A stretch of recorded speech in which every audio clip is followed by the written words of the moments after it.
Voice of Indonesia.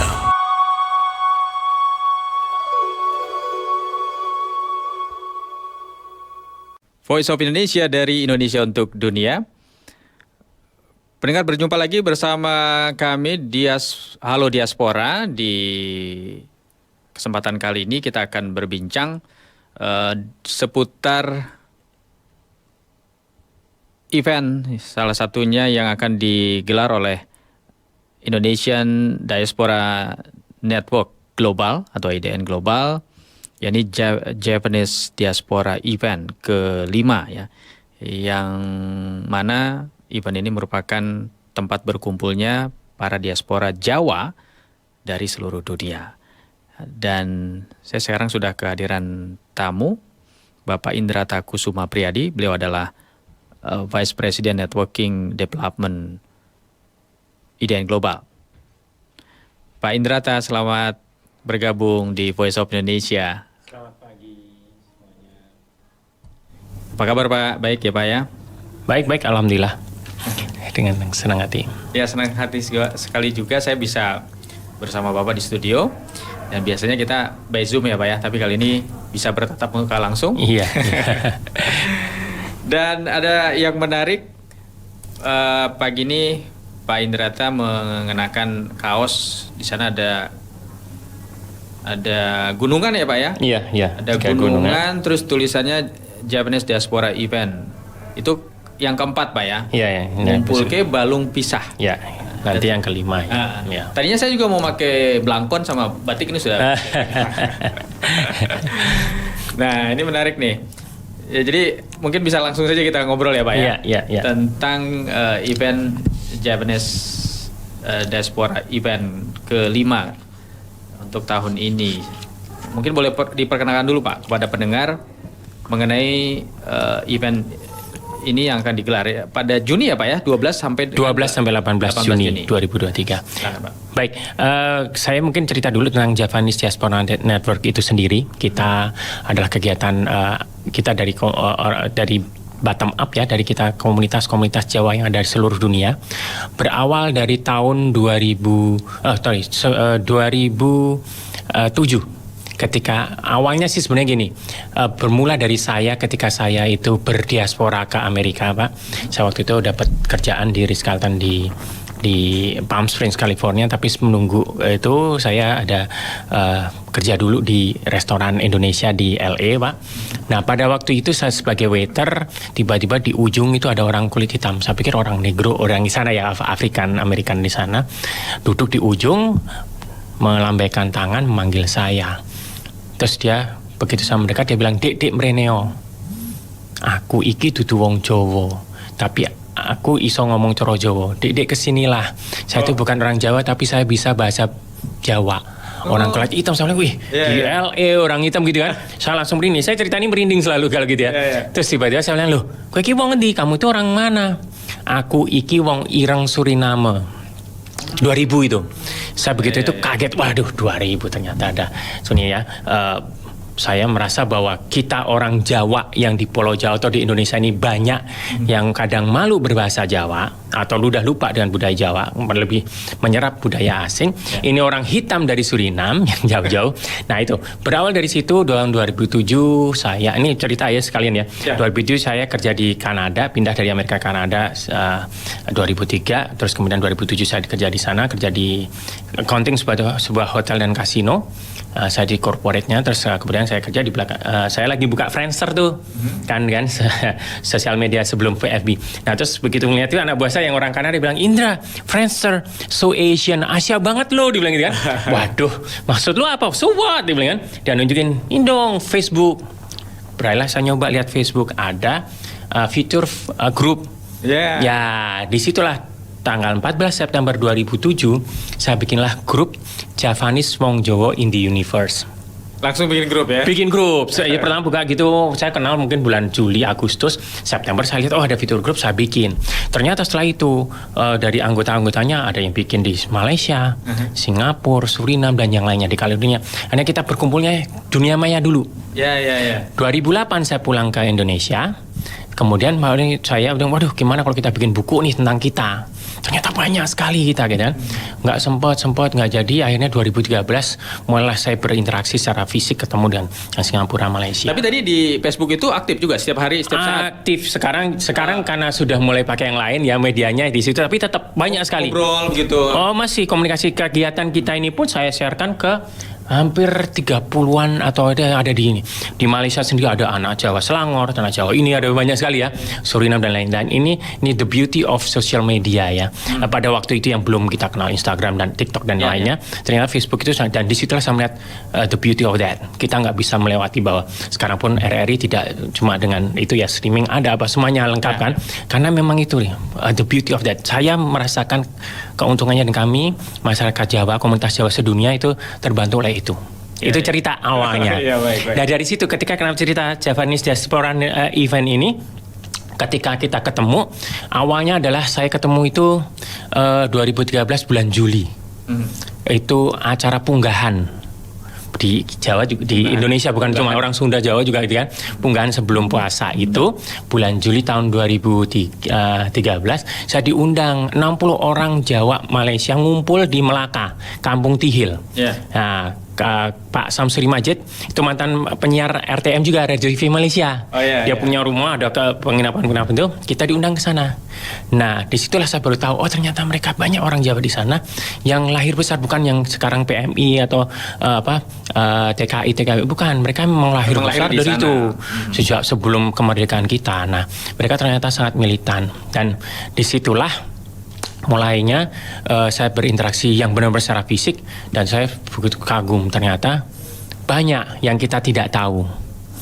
50% masyarakat penduduk Malaysia itu kata mereka ya. Saya ini correct me I'm wrong karena saya tidak melalui statistik data ini, tapi kata mereka adalah 50% penduduk Malaysia adalah keturunan Indonesia dan 80% adalah orang Jawa. Di Johor itu mungkin 80-90% itu orang keturunan Jawa. Jadi ke sana itu kalau ke pasar apa semuanya masih pakai bahasa Jawa. Gitu ya. Ini yang kadang kita lupa. Dipikirnya orang yang baru datang kemarin jadi guru apa enggak. Karena zaman dulu ada yang udah generasi 3 dan 4. Kalau nggak percaya nanti ada sekitar 100-an orang ikut acara ini yang dari Malaysia sendiri. Dan mereka kita tahu ada profesor banyak sekali profesor yang hebat-hebat di sana. Itu sekilas ya ceritanya ya. Kemudian gitu. Baik. Nah, sebenarnya setelah berkumpul begitu, dimulai dari media sosial, terus kemudian berkumpul secara offline ya, begitu, tentu sudah saling memberi informasi dan juga sudah ada database-nya. Persebaran bangsa Jawa di seluruh dunia itu seperti apa Pak gambarannya? Gini ya, kalau secara statistik angka itu kadang-kadang kita agak nisbi ya, karena seperti yang di Malaysia dan Singapura, untuk mendapatkan benefit dari pemerintah itu kan mereka dibumi putrakan, dimelayukan. Jadi kalau mereka pakai misalnya Jawa itu akan menjadi lain kan, lain others gitu kan. Nah kebanyakan orang-orang Jawa, keturunan Jawa ini ada yang masih pakai kalau etnisnya nulis Jawa atau masuknya Melayu. Jadi kalau kita ngeliat dari data statistik dari manapun juga kadang-kadang masih ini karena, tapi kalau kita tanyain mereka, kamu Jawa? Ya Jawa, tapi kalau di IC identity card itu biasanya masuk ke Melayu. Nah, tapi kalau kita ngeliat itu sebenarnya kompon terbesar itu sebenarnya di Malaysia. Malaysia, karena dulu kan beyond border. Sebelum merdeka itu kan kita nggak ada batasannya kan. Betul. Cuma gara-gara dijajah oleh Inggris dan Belanda, kita pun pernah dijajah oleh Inggris oleh Raffles, sehingga Hamengkubuwono kedua diasingkan ke sana. Nah keturunannya ada di sana. Nah itu yang terjadi. Kemudian Singapura, kalau Singapura itu karena kita juga sering kalau orang naik haji lewat sana, embarkasinya di kadang berhenti di sana dulu, pergi ke itu, atau kadang nggak pulang terus nggak balik lagi, atau pas berangkat nggak bisa berangkat, akhirnya banyak yang di Singapura itu. Kemudian tentu saja Suriname. Suriname itu, nah ini ada yang mungkin setelah Suriname saya akan cerita. Suriname itu kan karena kebutuhan Belanda ya, karena Belanda waktu itu sebenarnya dia punya tanah di Amerika. Perkebunan ya? Pertamanya di Amerika dulu. Ya, di Amerika itu ada New Amsterdam dulu. Yang sekarang berubah menjadi New York. New Amsterdam itu dulu adalah wilayahnya Belanda. Amerika tukar guling dengan tanah di dekatnya sungai Amazon itu ya, dekatnya Brasil, Suriname itu. Gitu, makanya dulu New Amsterdam berubah menjadi itu, dipindahkan ke sana. Setelah kejadian itu, kemudian ternyata tanah perkebunan Belanda mencoba pertama dengan orang India dan orang Cina, nggak berhasil. Karena mereka biasanya orang dagang dan orang ini ya, beda. Akhirnya dibawa orang Jawa. Pertama kita itu ke Suriname itu 1890 dengan kapal. Banyak orang Jawa yang dibawa ke sana, ternyata berhasil. Nah, karena keberhasilan itu, Prancis juga punya koloni di bawah antara Australia dan Selandia Baru, namanya New Caledonia. Nah, New Caledonia itu tidak pernah menjadi jajahan Belanda, tapi kenapa banyak orang Jawa di sana? Karena Prancis nyoba sama, mereka mencoba zaman itu kan perkebunan tebu yang lagi ini ya. Mereka mencoba dengan orang India dan Belanda India dan Cina nggak berhasil. Akhirnya dia minta oleh pemerintah Belanda, correct me I'm wrong, tapi ya itu yang saya baca dan diceritakan oleh teman-teman, bahwa itulah yang terjadi. Akhirnya pemerintah Prancis minta kepada pemerintahan Belanda atau VOC zaman itu nggak tahu lah dengan siapanya, untuk mengirimkan orang Jawa ke sana. Sehingga meskipun mereka itu Francophone yang berbahasa Prancis, jajahan Prancis, ada orang Jawa di sana karena untuk perkebunan itu. Itu yang jadi tadi kompon yang terbesar adalah Malaysia, kemudian diikuti oleh Suriname, kemudian di Belanda, of course. Belanda kenapa? Tahun 75 Suriname itu mau merdeka dari Belanda. Ada pilihan nih, referendum kan? Karena banyak yang orang kepingin tetap dengan Belanda, akhirnya pindah ke Belanda. Sebagian masih tinggal di Suriname. Tapi kebanyakan mereka keluarganya sebagian di sana, di Suriname, sebagian itu. Jadi itu yang besar-besarnya. Tapi dan penyebarannya banyak sekali. Kita ada perwakilan kita itu koordinat di Rusia, ada di Amerika, ada di Madagaskar. Pada waktu di Madagaskar kemarin itu, pada waktu Indonesian Diaspora Kongresnya yang tahun 2017 itu ada Richard Takoto Nirina, Menteri Pertahanannya Madagaskar. Saya duduk di belakangnya ngobrol. Dia bilang kulitnya kayak orang hitam karena kan Madagaskar di Afrika di bawahnya ya. Dia bilang saya ini keturunan Jawa. Penempakannya nggak itu tapi gitu ya. Terus perwakilan kita aja, koordinator kita ada satu dari Afrika Selatan, Rodaiba Peterson. Kulitnya agak hitam tapi mukanya agak ada Jawa-Jawa manis yang gitu, tapi dia nggak bisa bahasa Jawa dengan ini. Tapi dia bilang bahwa my roots is Javanese. Gitu. Iya. Itu bukan hanya pengakuan atau klaim. Bukan. Pastinya ya. Karena sejarahnya gitu. Karena gini, kalau di Amerika kan budak-budaknya datang dari Afrika ya. Sementara orang Indonesia itu orang Jawa dulu, ya orang Jawa itu Hindia Belanda lah ya. Itu kan dikirim ke Afrika Selatan, kan jajahannya Belanda. Kita dikirim ke sana. Bahkan kalau kita mau track recordnya, kenapa di sana ada sosati? Makanan sosati apa? Daging dikerat-kerat, ditusuk. Kalau di kita sate. Yang mengenalkan adalah kita. Kenapa Nelson Mandela suka batik? Karena orang-orang kita kan ke sana. Jadi mungkin dikenalkan di situ. Saya pernah baca bukunya waktu di Kanada itu ada di thrift store gitu ya. Ada buku, sayang saya nggak beli. Waduh lagi nggak bawa duit ini saya ini. Datang lagi udah diambil orang. Itu ada cerita beritanya. Kenapa batik gitu loh. Batik itu kan bahasa Jawa, artinya amba titik. Amba itu melebar, titik itu yang titik. Titik yang melebar. Kan yang dipakai Mas ini kan sama. Itu ya ceritanya gitu ya. Banyak cerita ya kalau ini. Seneng saya begitu. Saya keliling dunia bertemu dengan orang ini. Oh ternyata I'm not resident of Indonesia only. Tapi I'm a resident of universe, bahwa di alam Jakarta ini kita hidup ternyata bisa. Artinya orang Jawa itu meskipun tidak tinggal lagi di Pulau Jawa, tetap bangga darah Jawanya mengalir dan itu disampaikan kepada orang-orang. Kalau saya orang Jawa, keturunan Jawa, sampai seperti itu ya. Bahkan kalau dari penampilannya bukan orang Jawa. Bapak ceritakan tadi, tapi dia bisa berani menyatakan dirinya. Jadi dirinya orang Jawa ya. Nah, apa sih yang membuat masyarakat diaspora Jawa ini begitu Pak ya, memiliki hubungan yang begitu erat lah? Gini ya. Mereka itu, kalau saya kan dunia pariwisata, saya kemarin kuliah dari NHI, BPLB Bandung, terus akhirnya kemarin kuliah lagi di UPI. UPI itu saya ngambil manajemen resort and leisure, dan di situ saya ada istilah longing tourism, kerinduan. Kerinduan, atau kalau bahasa saya itu heritage pilgrimage. Warisan pilgrimage kalau orang Islam itu kepengen sekali seumur hidup kalau bisa naik haji. buat orang-orang keturunan Jawa yang nenek, kakeknya, buyutnya itu dibawa ke negara, kan kadang-kadang tidak karena kemauan mereka sendiri, dipaksa gitu kan. Ada yang digendam, ada yang dihipnotis, dibawa dari di pasar, anak kecil umur 12 tahun dibawa langsung ke Suriname sana. Nah itu mereka itu punya kerinduan. Itu yang tidak bisa kita ini. Terhadap Indonesia? Terhadap tanah leluhurnya. Leluhurnya Jawa. Ya Indonesia of course, tapi waktu itu belum ada istilah. Waktu itu Hindia Belanda atau itu kan it's just name kan. Tapi itu yang terjadi dengan mereka. Jadi mereka tuh ketika ngomong waktu itu tahun 2017 gimana nih kalau kita giliran kita acara Javanese Diaspora Event ini giliran ke negara itu. Mereka bilang mayoritas kita itu datang ke tanah leluhur. Kalau kita ke Suriname, ke Belanda atau ke Malaysia itu kita tidak connect. Yang dilakukan adalah biasanya setelah acara, biasanya mereka berkunjung ke Malaysia, Singapura atau gitu. Yang terjadi karena mereka pengen kerinduan pada leluhurnya itu yang membuat mereka erat sekali. Oke. Ada Pak yang sudah katakanlah lahir di negara luar seperti tadi di Malaysia atau Suriname atau negara lainnya, lalu kemudian karena kerinduan itu tadi kembali ke Indonesia dan menetap di Indonesia, ada yang seperti itu? Ada. Yang waktu itu dari Suriname sebenarnya banyak ya.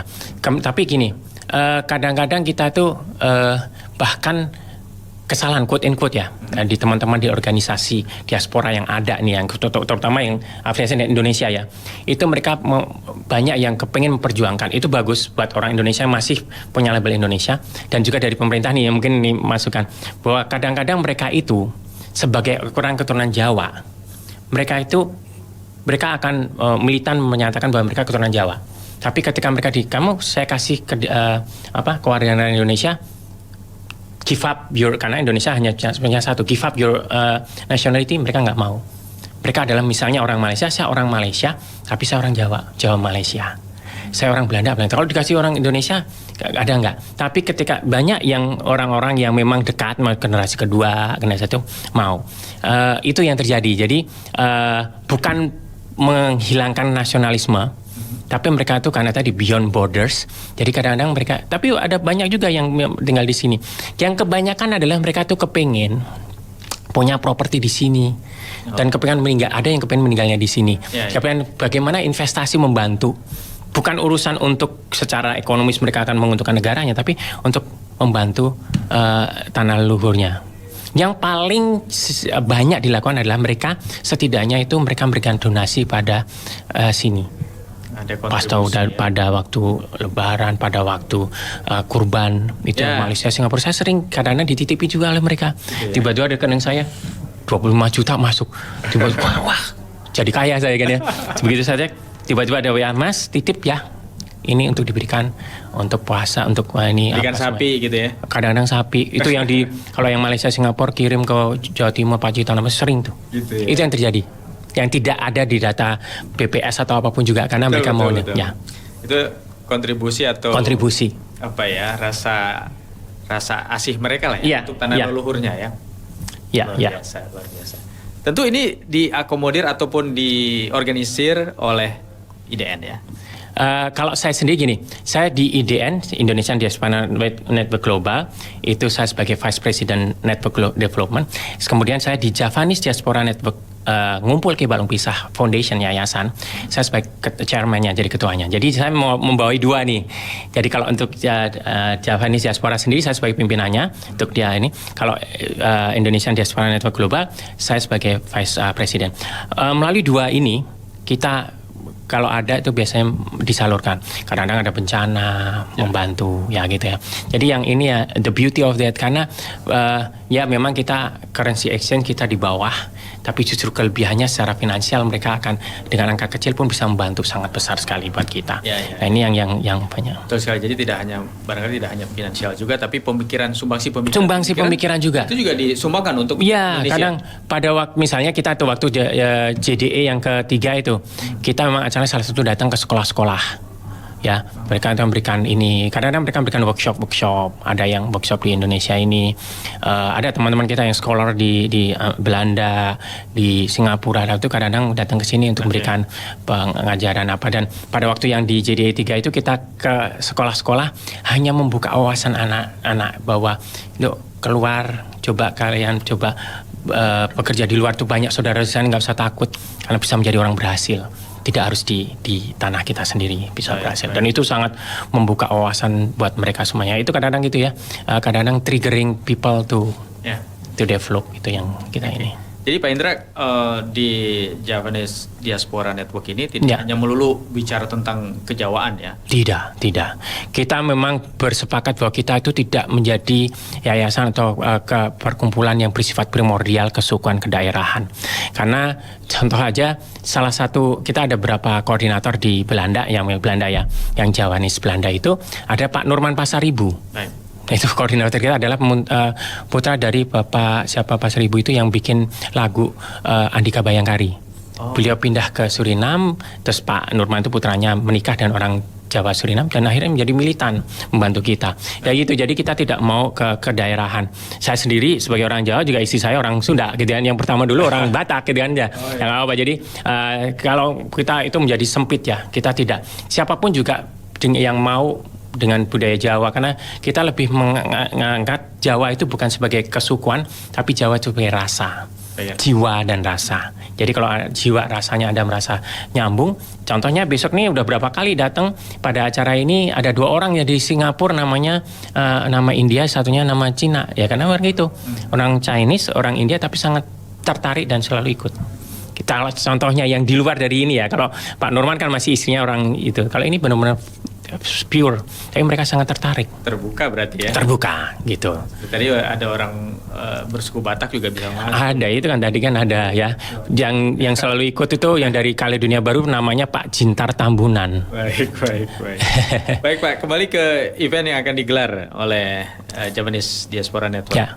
Ini dalam waktu dekat apa? Dalam waktu dekat 12 sampai 18 Juni. Jadi ini acara yang kelima. Pertama dulu tahun 2014, itu yang pertama, kedua di Jogja 2015, 2017 di Jogja, 2019 di Solo, kemudian 2023 ini telat mundur 2 tahun karena pandemi, harusnya 2021. Itu adalah tema kali ini adalah Java Road Trip 2023. Dengan tema bahasa Jawa ya, napak tilas luhuring leluhur tiang Jawi. Napak tilas tingginya leluhur budaya orang Jawa. Makanya dengan napak tilas itu kita berawal dari Borobudur, peninggalan Sailendra abad ke-7, kalau benar 2 abad 7, mungkin bisa di bawahnya kan, kita nggak tahu ya. Itu di situ ada relief kapal Jung itu yang dimana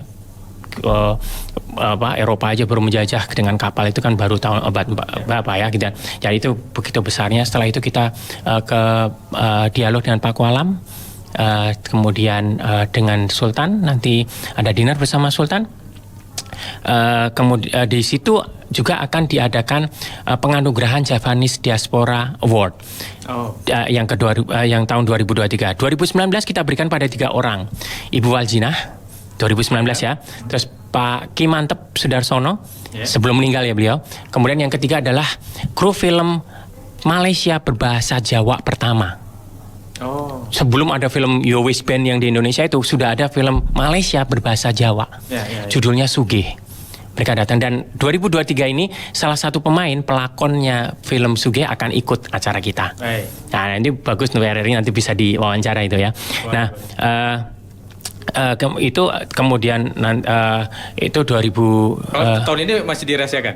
Dirahasiakan. Ada berapa lah orang-orang hebat-hebat semuanya. Itu Pak, yang orang Indonesia kita nggak mau ini karena kita ini. Tapi waktu itu, bahkan pembukaan waktu itu 2019 itu Didi Kempot nyanyi juga di sana sebelum beliau meninggal juga. Nah 2023 Javanese Diaspora ini ada 5 orang dari Indonesia, ada kita rahasiakan. Dari Suriname, karena tidak ini ya, itu ada Ketua Partai Jawa yang masih eksis di sana, umurnya 80, Pak Paul Salam Somoharjo. Beliau akan datang tanggal 13 akan datang. Saya harus ngawal. Beliau itu dulu beliau adalah suami dari dulu Duta Besar Suriname untuk Indonesia, yang waktu itu pernah ketika Pak Jokowi jadi gubernur pernah bicara itu dalam bahasa itu. Kemudian nanti ada juga Chef Yono, chef Indonesia yang kondang di Amerika, punya restoran dan dia banyak award di Amerika.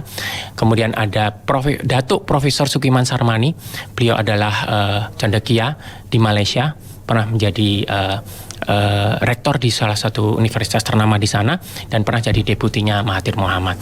Itu orang keturunan Jawa juga. Di Malaysia banyak sekali orang-orang hebat, profesor-profesor banyak sekali. Baik. Ya, kemudian ada satu lagi lah Joani Timan, anak umur 16 tahun. Bapaknya adalah Thierry Timan, adalah orang keturunan Jawa di New Caledonia, ibunya orang keturunan Perancis, bapaknya orang Jawa. Itu dia sangat militan menguri-nguri melestarikan budaya Indonesia dan budaya Jawa. Itu gitu. Jadi kira-kira berapa orang nanti yang kita sampai saat ini ada 200 orang yang dari luar dan kemudian orang Indonesia ada banyak juga. Baik. Gitu. Oke, terakhir Pak Indra. Ya. Apa yang ingin disampaikan ini mumpung didengar dan ditonton oleh diaspora seluruh dunia Ya. dan pendengar Voice of Indonesia, silakan. Oke, yang kita ini nih gini ya, teman-teman, tanggal 12 sampai 18 dalam minggu ke depan ini, saya besok nih jemput saudara yang dari Belanda, orang keturunan Suriname, 3 orang sudah mulai datang. Jadi dalam bulan-bulan ini dan bulan ke depan akan banyak orang-orang keturunan Jawa sedunia yang akan datang ke Indonesia. Tidak begitu banyak sekali sih, tapi mari kita sambut mereka. Ya, mereka orang-orang yang sangat rindu ya, longing, mereka sangat longing, rindu akan tanah leluhurnya. Sambut mereka sehingga mereka selalu akan kembali ke Indonesia. Kemudian jadilah seperti mereka, militan terhadap apa yang kita punya. Kalau Anda orang Sunda, belajarlah bahasa Sunda dulu sebelum bahasa Inggris, bahasa lainnya, bahasa Korea, nih anak-anak suka Korea. Nah, kemudian orang Jawa, ini dulu bahasa dan budayanya dulu, sehingga mereka itu seperti itu. Jangan seperti saya waktu ketika tahun 2013 itu di orang-orang Malaysia menyampaikan ke saya, Mas Indra, tolong dadi dutane wong Jawa Malaysia. Wong Malaysia kui, wong Jawa Malaysia dudu bukan Malaysia. Kita itu orang keturunan Jawa menguriri budayanya. Ya. Saya sampai bilang, colongo budaya Jawa. Curilah budaya Jawa di sana, karena begitu mereka mencuri, mengelestarikan, bukan mencuri ya, quote and quote, mencuri. Mereka itu sangat militan dengan budayanya. Baik. Jam setengah 12 malam saya dikasih foto waktu 2013 itu orang-orang Jawa Malaysia nunjukin orang anak-anak kita masih muda, belasan tahun. Jam setengah 12 malam nunggu di lapangan. Ngapain mereka? Nonton jaranan, mau lihat jaranan. Orang kita mungkin sudah Baik. tidak. Nah itu ya, militan kita. Kalau bukan kita lagi, siapa lagi yang akan melestarikan Betul. budaya kita? Itu saja. Baik. Pak Indrata Kusuma Priyadi, terima kasih kehadirannya di Voice of Indonesia. Mudah-mudahan sukses kegiatannya Pak ya. Amin. Dan Makasih. seluruh orang Jawa akan tetap guyup sampai kapanpun Pak ya. Amin, Dan amin, bisa ya. berkontribusi untuk masyarakat, Ya. baik itu Indonesia dan juga masyarakat global ya. Ya. Baik, terima kasih kehadirannya. Sampai jumpa lagi Pak Indrata. Dan juga pendengar Voice of Indonesia, demikian Halo Diaspora untuk kali ini. Hanya di Voice of Indonesia, dari Indonesia untuk dunia. Voice of Indonesia.